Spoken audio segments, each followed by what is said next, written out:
నమస్కారం V9 Telugu news కి స్వాగతం। నా పేరు మాధురి। జర్చల్ల మున్సిపల్ కేంద్రంలోని త్రిశూల్ నగర్ ఏరియాలో ఉదయం సమయమున డిఎస్పీ వెంకటేశ్వర్లు జర్చల్ల సిఐ కమలాకర్ ఆధ్వర్యంలో దాదాపు 100 మంది పోలీస్ సిబ్బందితో కలిసి కార్డన్ అండ్ సర్చ్ ఆపరేషన్ నిర్వహించారు। త్రిశూల్ నగర్ లో ఉన్న ప్రతి ఇంటింటికి పోలీస్ సిబ్బంది వెళ్లి వారి వాహన పత్రాలను తనిఖీలు చేశారు। గుర్తింపు పత్రాలు లేని వాహనాలకు పోలీస్ సిబ్బంది స్వాధీనం చేసుకున్నారు। ఈ ఆపరేషన్ లో త్రిశూల్ నగర్ కాలనీ వాసులతో డిఎస్పీ వెంకటేశ్వర్లు మాట్లాడుతూ తమరి ఇండ్లను అద్దెకిచ్చే ముందు అద్దెకు వచ్చిన వారి దగ్గర ఆధార్ కార్డు తీసుకోవాలని, ఇంతకు ముందు అద్దెకొచ్చే వాళ్లు ఎక్కడ నివసించేవారనేది తెలుసుకోవాలని, యువతకు గంజాయి మత్తు పదార్థాల నుండి దూరంగా ఉండాలని మరియు ఆన్లైన్ గేమ్స్ సైబర్ క్రైమ్ గురించి కాలనీ వాసులకు అవగాహన తెలిపారు। ఈ రోజు మన జడ్చర్ల పట్టణంలోని త్రిశూల్ నగర్ కాలనీలో కార్డన్ అండ్ సెర్చ్ చేయడం జరిగింది।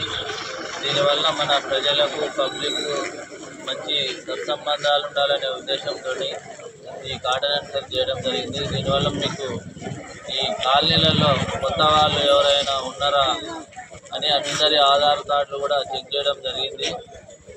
అదేవిధంగా మన వెహికల్స్ కూడా అన్ని మోటార్ సైకిల్ ఒక 16 వెహికల్స్ పట్టుకోవడం జరిగింది। వాటికి డాక్యుమెంట్స్ ఉంటే అన్ని డాక్యుమెంట్స్ కరెక్ట్గా ఉంటే చెక్ చేసి వాళ్ళకు పంపిస్తాం। లేదంటే ఏదైనా ట్రాఫిక్ ఫైన్లు ఉన్నా కానీ ఇప్పుడు కట్టించి పంపించడం జరుగుతుంది। ఒకవేళ ఏ డాక్యుమెంట్స్ లేకపోతే ఆ వెహికల్స్ని తీసుకుపోయి సీజ్ చేయడం జరుగుతుంది।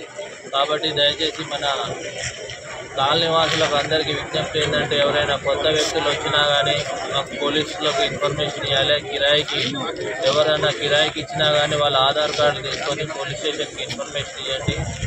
కొత్త వ్యక్తులు ఏదైనా గుర్తు తెలియని వ్యక్తులు వచ్చి బండ్లు అమ్మినా కానీ తక్కువ రేటుకు వెహికల్ కానీ కార్లు కానీ అమ్మితే తీసుకోకండి। దయచేసి అట్లా అమ్మే వాళ్ళు ఎవరైనా ఉంటే మాకు ఇన్ఫర్మేషన్ ఇవ్వండి। సీసీ కెమెరాలు కాలనీలో సీసీ కెమెరాలు కూడా పెట్టుకుంటే అది మనకు సెక్యూరిటీని ఇస్తాయని కోరుకుంటున్నాం। అదేవిధంగా సైబర్ క్రైమ్ ఇప్పుడు మన తెలంగాణ అంటే ప్రపంచం మొత్తంలో సైబర్ క్రైమ్ ఎక్కువ దొంగతనాలు అవుతున్నాయి। ఇంతకుముందు దొంగలు వచ్చి మన ఇంట్లో దొంగతనం చేసేది కానీ ప్రజెంట్ ఎక్కడో కూర్చొని మన డబ్బుల్ని దొంగతనం చేస్తున్నారు, అంటే దొంగలించుకోపోతున్నారు। కాబట్టి అందరూ ఏ కొత్త లింకులు వస్తే క్లిక్ చేయొద్దని కోరుకుంటున్నాము। ఏదైనా చిన్న ఇన్ఫర్మేషన్ ఉన్నా ప్రజలు ఇన్స్పెక్టర్ గారికి పోలీసుకు తెలియజేయాలని కోరుకుంటున్నాం।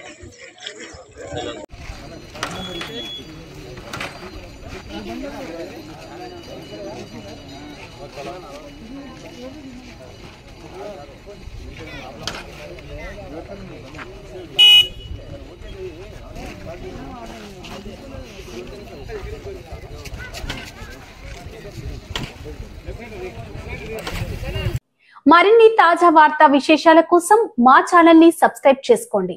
ధన్యవాదములు।